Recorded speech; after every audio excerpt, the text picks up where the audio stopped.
5월 8일 쉼 그늘 설교를 시작하겠습니다. 하나님의 말씀 요한복음 10장 24절에서 28절까지입니다. 그때 유대 사람들은 예수를 둘러싸고 말하였다. 당신은 언제까지 우리의 마음을 졸이게 하시렵니까? 당신이 그리스도이면 그렇다고 분명하게 말하여 주십시오. 예수께서 그들에게 대답하셨다. 내가 너희에게 이미 말하였는데도 너희가 믿지 않는다. 내가 내 아버지의 이름으로 하는 그 일들이 곧 나를 증언해 준다. 그런데 너희가 믿지 않는 것은 너희가 내 양이 아니기 때문이다. 내 양들은 내 목소리를 알아듣는다. 나는 내 양들을 알고 내 양들은 나를 따른다. 나는 그들에게 영생을 준다. 그들은 영원토록 멸망하지 아니할 것이요 또 아무도 그들을 내 손에서 빼앗아가지 못할 것이다. 아멘. 믿음 관계 맺음이라고 하는 제목으로 말씀 전하도록 하겠습니다. 우리는 예수 그리스도를 믿습니다. 이 말은 사실 우리는 예수가 그리스도임을 믿습니다 라는 말이지요. 그래서 그리스도교, 기독교이죠. 여기에는 예수가 주님이시다, 메시아 곧 그리스도시다, 하나님이시다라는 고백이 담겨 있습니다. 예수가 그리스도이시다, 예수가 그리스도임을 믿는 것. 예수를 주님으로, 주님이신 그리스도로 믿는 종교를 그래서 그리스도교, 기독교라고 하지요. 그런데 예수를 그리스도라 믿는 것이 대체 무엇일까요? 복음서에 보면 예수를 어떻게 믿어야 할지 고민하는 사람들이 여기저기 나옵니다. 당신이 그리스도가 맞습니까? 당신을 어떻게 믿어야 합니까? 라고 많은 사람들이 묻습니다. 그래서 그리스도이면 기적을 일으켜보라 이렇게 말하기도 하고, 또 무엇이 제일 되는 계명이냐 또 이렇게 시험하기도 하지요. 이게 그리스도임을 알기 위해서 그러는 거지 않습니까? 심지어 예수가 그리스도임을 확신했던 그 세례 요한조차 예수님께 대해서 오실 분이 그분이 당신입니까? 아니면 다른 분을 기다려야 합니까? 라고 묻습니다. 오실 분, 또 다른 분, 이거 다 그리스도를 뜻하는 거죠. 당신이 그리스도가 맞습니까? 라는 질문인 것이죠. 분명 예수의 설교, 또 예수의 가르침, 또 예수의 치유나 이런 이적들은 뭔가 특별한 게 있어 보이긴 하는데 그리스도로 믿기에는 애매한 점이 있었다라는 것이죠. 왜 그런 것일까요? 그것은 사람들이 각자의 자기 자신만의 그리스도상을 지니고 있기 때문에 그렇습니다. 예수님에 대한 성화의 그림들이 다 각각이듯이 사람들은 각각 자기들의 예수상, 그리스도상을 지니고 있지요. 이 그림은 사실 이제 동방정교의 이콘 예수님 성화인데, 또 서방의 그 성화들과는 다르지 않습니까? 우리가 흔히 보던 성화들과는 다르죠. 어떤 이들은 예수가 그리스도임을 믿는 이유에 대해서 치유의 기적을 경험했기 때문에 그분은 주님이시다 이렇게 믿죠. 그래서 병원에서도 안 되고 각종 민간 요법으로도 안 되고 오랫동안 이런 병으로 고통을 받던 사람이 기도원이나 어떤 신유 은사를 통해서 치유를 경험합니다. 그런 분들은, 저도 이제 그런 분들 많이 만났는데 예수님에 대한 어떤 확신의 언어를 갖고 있죠. 내 병이 치유됐기 때문에 그분이야말로 진정 주님이시다, 이 말은 그분이 그리스도시다라고 믿는 거죠. 또 어떤 사람들은 왜 예수를 믿느냐에 대해서 예수가 멋있으니까 이렇게 대답하는 사람도 있었습니다. 제 후배 중에 이제 밤에 대화를 하다가 형은 예수를 왜 믿어요? 이렇게 물으면서 자기 이야기를 하더라고요. 예수님 멋있잖아요. 우리 죄를 위해서, 우리 대신에 십자가를 지시는 어떤 히어로 같은 영웅상으로서 예수님을 멋있다 하면서 그리스도라 이렇게 믿는 거죠. 그런가 하면 어떤 이들은 예수님을 믿고 싶긴 한데 정말 이게 믿기 어려워합니다. 거기에도 이제 많은 이유들이 있지요. 기적이나 신비를 믿기엔 너무 이성적이고 합리적이어서 믿지 못하는 사람들. 예수를 나름 열심히 믿었음에도 자신의 인생의 불행으로 인해 배신감을 느끼며 떠나는 사람들 등등 다양한 이유로 예수를 믿지 못하는 사람들도 있습니다. 그분이 그리스도시라면 어떻게 이렇게 세상이 고통스러울 수 있는가? 이게 이제 유대인들이 또 예수를 그리스도로 받아들이지 못하는 이유지 않습니까? 어떻게 2000년 동안 세계는 이 하나님의 다스림이 이렇게 실현된 것처럼 보이지 않느냐? 나름 참 이게 일리 있는 말이지요. 그러나 예수를 주님이시라 믿는 우리 역시도 때때로 믿음이 흔들리며 요동치기도 합니다. 분명 예수님이 그리스도임을 확신하고 분명한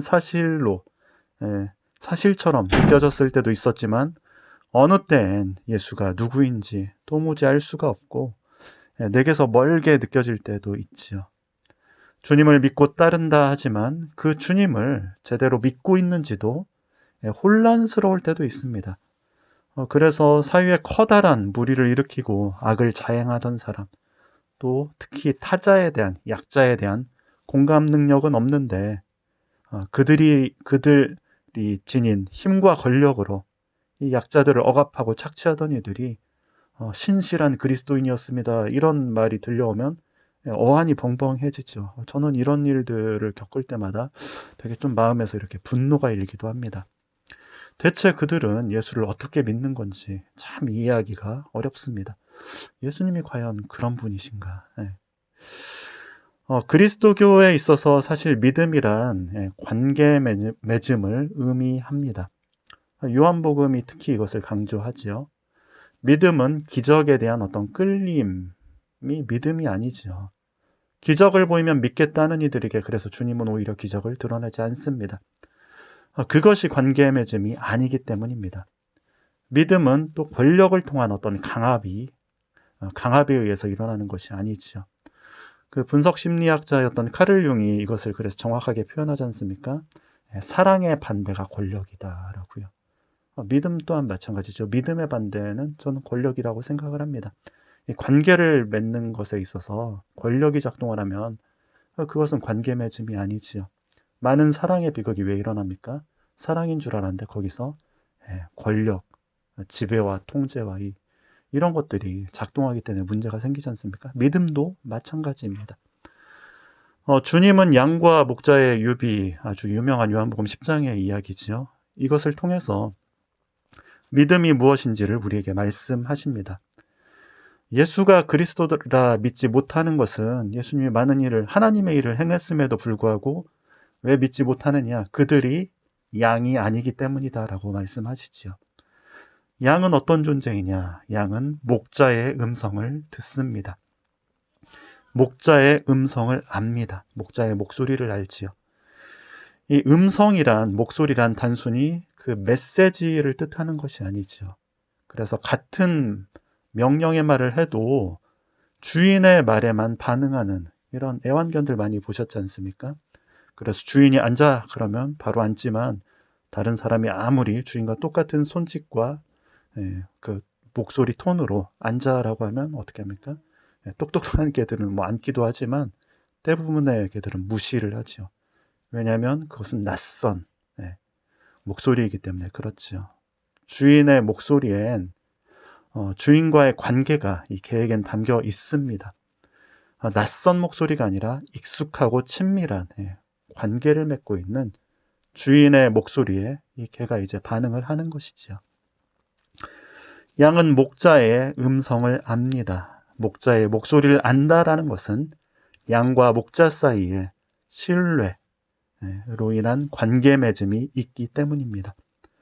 목자가 양을 먹이고 돌보는 가운데 양은 목자를 신뢰할 수 있는 존재라고 느끼고 목자를 따릅니다. 그래서 그 목소리에는 많은 것들이 이렇게 담겨 있는 것이죠. 양은 목자를 알고 목자는 양을 압니다. 믿음이란 그렇기에 관계 속에서 형성됩니다. 믿음은 그저 내가 믿겠다고 억지로 목소리를 높인다 해서 되어지지 않습니다. 저는 그래서 교회에서 이렇게 믿습니까? 그러면 아멘 하고 막 이렇게 목소리를 더 크게 내면 그게 마치 믿음인 것처럼 이렇게 보이는 것이 때로는 많이 불편합니다. 뭔가 이게 강제로 어, 어, 자기 확신이죠. 자기 세뇌 같은 거지 않습니까? 주님과의 인격적인 관계 속에서 믿음은 일어나는 것입니다. 그렇게 토머스 머튼은, 제가 종종 토머스 머튼을 인용을 하는데, 구원이 무엇이냐? 구원은 인격적인 관계 속에 있는 것이다 라고 말하지요. 그것을 압축해서 말하면 믿음으로 구원받는다, 이 말과도 같은 말이죠. 예수를 믿는다. 그 믿음, 인격적인 관계를 통해서 우리는 구원을 받는 것이죠.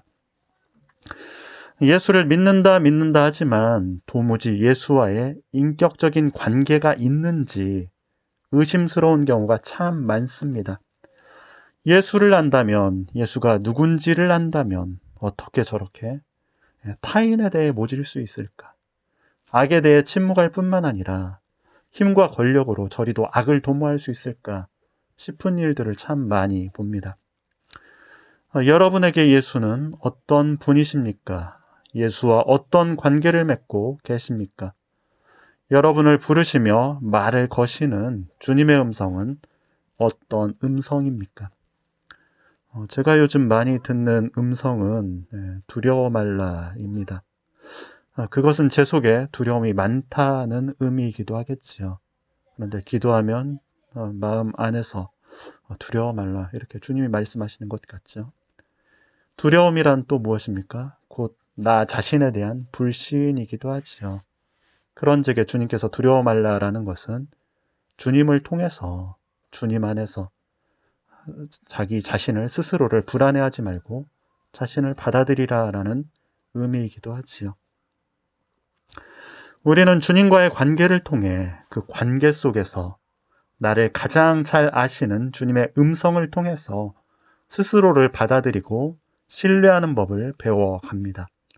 믿음이란 주님과의 관계 맺음인 동시에 자신과도 화해하며 자기 자신과 관계를 맺어가는 일입니다. 주님이 누구신지 알아가는 것이란 곧 자신이 누구인지에 대해서도 알게 되는 것입니다. 그렇기에 양과 목자가 하나인 것이죠. 여러분 자신과의 모든 분열을 그치고 더 이상 불안에 사로잡히지 않고 자신과 화해하기까지 주님을 믿고 신뢰하십시오. 그것이 생명입니다. 주님 안에 감추어져 있는 자신의 참모습을 발견하십시오. 주님 안에서 진정한 자신이 되십시오. 관계는 때로 흔들리기 마련이지요. 그래서 알 것 같으면서도 알기 어려운 것이 관계하는 겁니다. 상황의 어려움 때문에 또는 서로의 문제로 관계가 흔들리죠. 내 자신의 문제 때문에 또는 상대방의 문제 때문에 우리가 살아가는 이 삶의 어떤 상황들이 끊임없이 변하니까 관계가 참 어렵습니다. 젊을 땐 분명한 것들이, 선명하고 확실한 것들이 참 많았는데 나이가 들수록 모든 것이 모호하고 흐릿해집니다. 아직 50도 안 됐으면서 나이 이야기하니까 참 죄송합니다만, 많은 신앙의 선배들이 이 믿음의 확실성보다 믿음의 흑암, 영혼의 어두운 밤에 대해서도 또 말하지요. 그럼에도 신앙은 관계 맺음이라밖에 말할 수 없습니다. 영혼의 어두운 밤을 겪는 이들 역시 주님과의 그 관계를 부정할 수 없기에 어두운 밤에 겪는 급심한 고통이 따르는 것이지 않습니까? 믿음이 관계의 힘을 이 어두운 밤의 그 고통을 통해서 더 확연히 드러나는 것이지요. 그러니 여러분 자신 안에 계시는 주님께 주목하십시오. 그 주님의 음성에 늘 귀 기울이십시오. 주님이 여러분을 어떻게 이끄실지, 인도하실지 집중하십시오. 주님과의 진정한 만남이 있는 영혼의 처소를 내면에 빚어가시고 그곳에서 주님과의 깊은 친밀함 가운데 여러분 자신을 발견하고 참된 자기 자신이 되십시오. 기도드리겠습니다. 사랑의 주님, 양은 목자를 알고 목자는 양을 압니다. 저희로 하여금 늘 주님의 음성에 귀 기울이게 하소서. 주님 안에서 진실로 내가 누구인지 알아가게 하시고 참된 자신으로 온전한 삶을 살게 하소서. 아멘.